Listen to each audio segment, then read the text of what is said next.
Whoa, it is so bright in here. I'll explain why I'm wearing the sunglasses when we get to habit number 3 as the overview. For now, I'm going to take these off and put on my regular specs here. Okay, my name is Chris O'Neill from Sew the Distance. This is my habit update for September. Every month, well, I should every month do a habit update. In January, I decided on 5 habits I wanted to work on in my quilting life, and this is the update that keeps me accountable and hopefully gives you some inspiration to do the same or to continue to do the same. I'm working on some habits in your quilting life. So let's get started. As always, I will score myself 1 through 5. I'll also talk about what I did well and what I didn't do well. And I have a complete blog overview on all of this. You can watch the progress or watch the videos from the past so you can see where we're at now. All right, let's get started with habit number 1. The first habit that I implemented for 2024 is to keep my sewing table, or cutting table, I guess, clear. It became a dumping ground over the years and it just got really bad. I kept piling things on it to the point that I couldn't even use it, so I decided to clear it off and I got myself a sign. It's great until this month, because in August my husband started the renovations on my sewing room. In doing so, he started with the lights. Again, we'll talk about that in habit number 3, and everything was a mess. So it became a catch-all because we had tools and different things that we needed for the project. And I say we, but it was mostly him. I moved the ladder and held things, but it was mostly him. But the whole thing drove me a little crazy, having everything piled on my cutting table, which tells me that this habit was pretty well established, because if it was making me a little nuts when it was full and I wanted to clean it, I think I'm getting into the habit, right? Anyway, I ended up scoring myself 3 out of 5. Because things were already piled on it, I started piling things on it and it became a vicious cycle.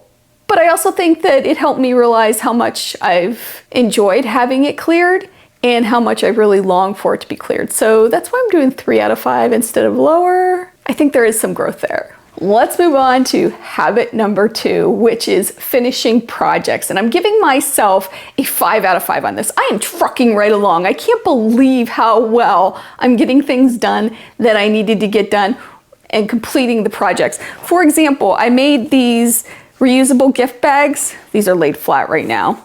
I'll put a picture on the screen of them puffed up, but aren't they cute? I made them for a video, and of course, as always, I make a bunch because I'm trying to figure out the pattern. I got them all done. They're done. They're ready to go for the holidays. I can't even believe it. I also started going back and finishing other projects. For example, the pumpkin quilt, which you might have seen in an earlier video, I think from last year. I started this, I want to say May of 2023. So here we are a year and a half later, and I have all the blocks done, and now I'm putting the blocks together. And this is called, I think, Pumpkin Kisses. It's so cute and it's coming together so beautifully. I do not have a tutorial on this because it's not my pattern. It's just something I was making for myself. I'm so excited about the way it's coming along. I also took a class, which I'll talk about in my community and quilt involvement goal in a few minutes, but I've been working on that project too. It's a wonky log cabin. I'm doing it in yellow. I have it almost done. I think I have probably 1 or 2 more passes on this, and I'll have all of the 60 blocks done for that quilt. I love the way that's turning out too. And I took that class, started that project in August, and here I am, September, and almost done with it. I also have another project that I finished that I can't talk about yet. That's going to be a November video where I'm in a collaboration where I'm doing the snowflake quilt, and I finished that quilt top too. Stay tuned for that. All in all, 5 out of 5. Great job, Chris. I'm gonna pat myself on the back. And I'm patting myself on the back because it kind of goes downhill from there. Well, it does with habit number 4, which we'll talk about. All right, so habit number 3, which is why I was wearing the sunglasses at the beginning of the video. This is healthy quilting life. I talk about hydration, and I talk about getting up from movement breaks, and I also talked about the environment that I am quilting in, the air quality, that type of thing. I've addressed most of that. The one thing that I hadn't addressed yet was lighting. The lighting in here was horrible. I have a giant room. I am very blessed in that way, and we started the renovations, and hopefully you can see how bright it is in here. There are 28 lights on my ceiling now. I can see everywhere. I can see back here where I'm quilting and sewing, and I can see at my cutting table. It's just the light is well distributed and it's just beautiful. So I'm giving myself a 4 out of 5. And the reason I'm doing 4 out of 5 is because I haven't been great with hydration and I haven't been great with movement breaks, but I have been great with environment. This lighting has changed everything. I want to be in here. It's bright, it's wonderful. I can see to quilt, I can see to sew. I love it. So 4 out of 5 it is, almost a 5 out of 5 because I'm so excited about the lighting. Can't wait for the shelving. Hopefully next video on this series or in this series will be the shelving because that is getting started today. Yay! Still have to pick paint color and there's other stuff I have to do, but I'll get there, Yay! All right, this is where it goes really south quickly, which is habit number 4, and that's free motion quilting. I did 0 this month. Not a thing, so it's a 0 out of 5. Here's the thing with free motion quilting and quilting in general or any new task.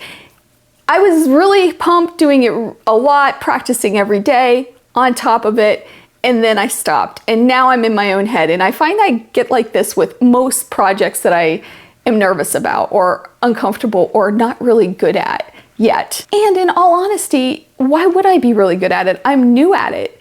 Still, in my head, I want to be fantastic at it from the get-go. So when I don't do it in a long time, I start to get into my own head and I think, oh, it takes so long to set up, and oh, what if I'm no good at it again? What if I make a mistake? What if all of this stuff, I don't have time to do it? In reality, none of that's true. I do have the time to do it. The setup really only takes maybe 10 minutes at most, and I'm just making up excuses. And the longer I wait to do it, the worse that it gets and the less likely I'll get back to it. So I need to, this week, start practicing free motion quilting again. It is like riding a bike. I do feel that muscle memory comes right back, but it is still something I want to practice and master with this goal. And finally, quilting community. I am rocking it here too. I'm so excited because I took this wonderful class with Andrea Hoke. If you ever get a chance to take her classes, she's in Intercourse, Pennsylvania. Yes, that's a real town, outside of Lancaster. And I'll put a link here and on my blog and all of that so you can find her. If you ever get a chance to take a class, I think she teaches at the Old Country Store in Intercourse. Take it. She's phenomenal. We did a wonky log cabin, like I mentioned before, out of complete scraps. I went to the class thinking I wanted to do it either in yellow or orange. Orange is my favorite color. And I had all my stuff prepped for either of those two. The orange started looking a little too fall for me and I wanted it to be more bright, so I went with the yellow, and I love how this is turning out. The class was excellent, fun, I learned so much. She is so well worth taking any of her classes, I think. She's a joy. So check her out and check out her Instagram too. She's amazing. So that does it for the September, well, it's actually August that I'm reviewing, but for the September update of my habits or goals.